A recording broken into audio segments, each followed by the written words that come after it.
அனைவருக்கும் வணக்கம். தெய்வீக பலன்கள் சேனல் சார்பாக தங்களை அன்புடன் வரவேற்கிறோம்.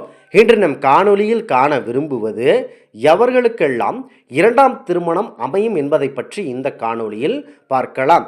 குறிப்பாக கணவனை இழந்த பெண்கள், பெண்களை பிரிந்த ஆண்கள், அவர்களுக்கு இந்த பதிவு ஒரு நல்ல பதிவாக இருக்கும். மறக்காமல் ஒரு சப்ஸ்கிரைப் செய்யவும்.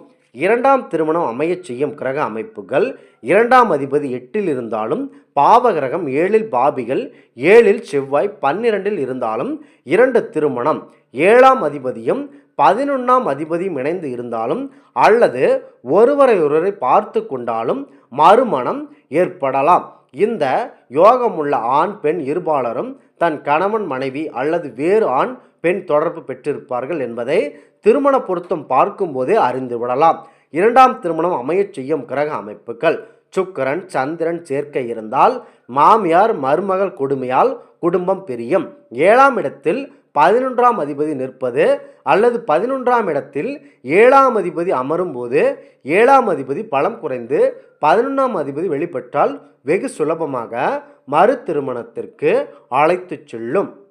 2 7ஆம் அதிபதிகள் 11ஆம் பாவத்தோடு சம்பந்தம் பெறுதல் அல்லது 11ஆம் அதிபதி 2 7ஆம் பாவத்தோடு சம்பந்தம் பெறும்போது பொதுவாக 7ஆம் அதிபதி அல்லது 7இல் நின்ற கிரகம் புதன், குருகு, செவ்வாய், சூரியன், ராகு, கேதுக்களின் நட்சத்திர சாரங்களை பெறக்கூடாது. திருமண பொருத்தம் பார்க்கும்போது ரச்சு யோனி பொருத்தம் இல்லாத ஜாதக தம்பதியினர் கண்டிப்பாக பிரிக்கும்.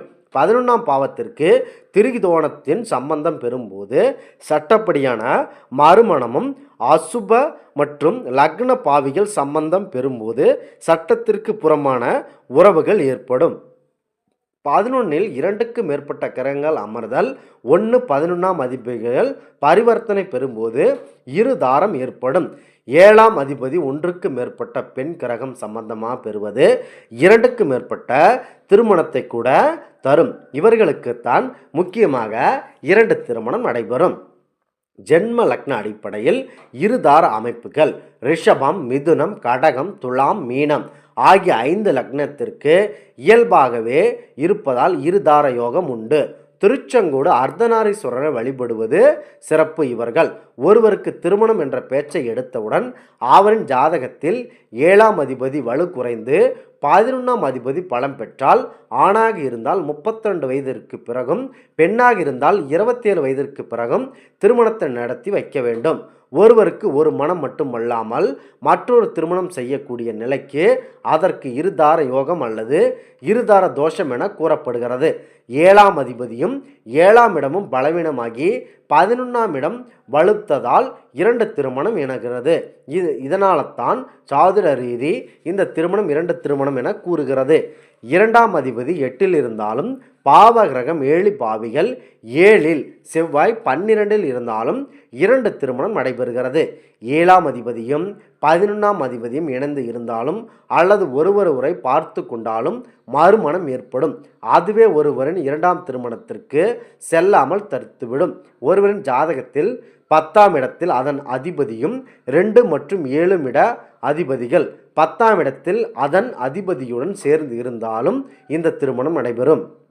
மேற்கண்ட நிலையில் சுக்கிரன் இணைந்தோ பார்த்தோ அல்லது 7இல் இருந்தாலும் இந்த சார யோகம் ஏற்படும். குருவுக்கு 1 5 9 3 7 11, வக்கிர குருவுக்கு 2 12இல் பெண் கிரகங்கள் சந்திரன், சுக்கிரன், புதன் இருந்தால் 1க்கு மேற்பட்ட திருமணம் நடைபெறும். சந்திரன் வயதில் மூத்த பெண்கள், சுக்கிரன் இளம் வயது பெண்கள், புதன் மிகவும் இளம் வயது பெண்கள். 2ஆம் திருமணம் 2 வகையில் நடக்க வாய்ப்பு இருக்கிறது. ஒன்று, கணவனோ அல்லது மனைவி ஏதாவது ஒரு சந்தர்ப்ப சூழ்நிலையால் இறந்த பிறகு மற்றொரு திருமணம் செய்து வைப்பது. 2வது மனைவி உயிருடன் இருக்கும்போதே பல காரணங்கள் கூறி இன்னொரு திருமணம் செய்து வைப்பது. அதில் தம்பதிகளுக்கு குழந்தை பிறக்கவில்லை அல்லது குழந்தை பிறக்க கொஞ்சம் தாமதமாகிறது என்றாலும் தவறு யாரிடமும் உள்ளத்தை என்பதை எவரும் அறிய மாட்டார்கள். அவர்கள் அப்படியே திருமணம் செய்து கொள்வார்கள். அப்படி இருக்கும் பொழுது இவள் நமக்கு குடும்ப வாரிசு பெற்றெடுத்து தரமாட்டாள், இவளை விலக்கி வைத்துவிட்டு வேறொரு பெண்ணை தேடுவோம் என்று புறப்படும் கூட்டமும் நம் நாட்டில் உண்டு.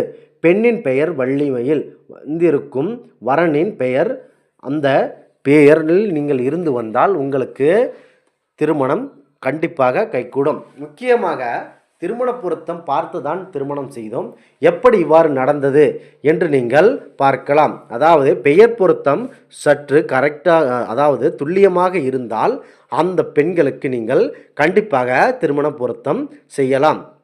குறிப்பாக பெண்ணின் பெயர் வள்ளி என்றும் தருமகனின் பெயர் சரவணன் என்றாலும் இதைவிட பொருத்தம் என்னும் வேறு எதுவும் இல்லை.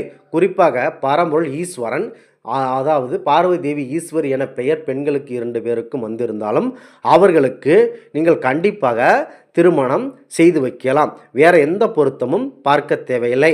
அப்படியே பொருத்தம் பார்த்து திருமணம் செய்யலாம். சில பேர் சாதகம் வைத்திருக்க மாட்டார்கள், அவர்களுக்கு பெயர் பொருத்தம் வைத்து முடிவு செய்வார்கள். பெயர் ஆரம்பிக்கும் எழுத்திற்கு நிகரான நட்சத்திரத்தை அதன் வரன் அல்லது பெண்ணின் நட்சத்திரமாக கொண்டு திருமண பொருத்தம் கணிப்பார்கள். ஜாதகம் எதிர்காலத்தை ஒரு கணிக்க உதவும் கருவி என்பதால்தான் எடுத்துக்கொள்ள வேண்டுமே தவிர ஜாதகம் சொன்னபடியே தான் நடந்தே தீரும் என்பதாக எடுத்துக்கொள்ளக்கூடாது.